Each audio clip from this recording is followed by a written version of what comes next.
You've probably heard it said that God is timeless, all-knowing, all-powerful, morally perfect, and simple, with no parts or distinctions. That's classical theism. It's been defended by theologians and philosophers for thousands of years. But there are deep problems. I've developed 6 original arguments that show classical theism breaks down. These aren't emotional objections or recycled internet memes. These are philosophical paradoxes that strike the heart of what theists believe about God. Let's begin. Classical theism says God is absolutely simple. That means his essence is identical to his will. But God also wills the universe. So if his essence equals his will, and his will equals the universe, then God's essence equals the universe. That erases the creator-creation distinction. If the universe is part of God's essence, then either the universe is eternal and necessary like God, or God's essence is changing and finite like the universe. Both are heretical within classical theism. God is timeless. The universe began 13.8 billion years ago. That means God created it at a specific point. But a timeless being doesn't experience points or change. So how does a timeless cause give rise to a temporal effect without undergoing change? You either sacrifice God's timelessness or accept that the universe never began.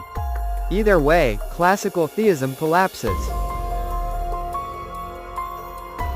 To will something is to want it.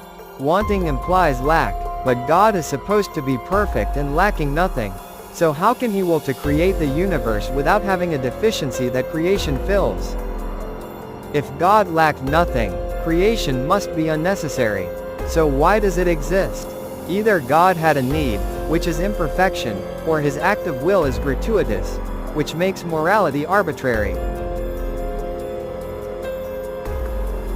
God interacts with time-bound beings. That includes sustaining creation, responding to prayers, judging, and more.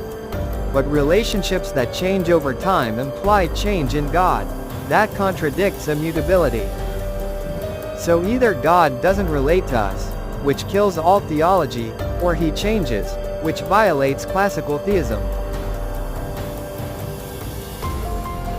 God knows everything we will do, eternally and infallibly. That means we can't do otherwise than what he knows. But he also labels some of our inevitable actions as sins. He chose which actions to call sinful. He chose to create us knowing we would do them. And then he punishes us for doing what he ensured would happen. That's not justice. That's entrapment. God is timeless. But we live in time. So when I sin, it happens now, not in the past or future. How can a timeless being know something that is only true right now? To know the present moment requires being in time. If God is outside time, he can't know what's happening now. If he is in time, he's not timeless. These 6 arguments reveal something important. Classical theism isn't logically consistent. It tries to define God as timeless, simple, just, and perfect. But these very doctrines collapse when you put them together. If God is perfect, then creation makes no sense. If he's timeless, he can't act. If he's all-knowing, we can't be free. If he labels predetermined acts as sins, that's injustice. So the next time someone says, God is beyond logic, remember, logic is the very thing they can't afford to use. Thanks for watching. Stay skeptical.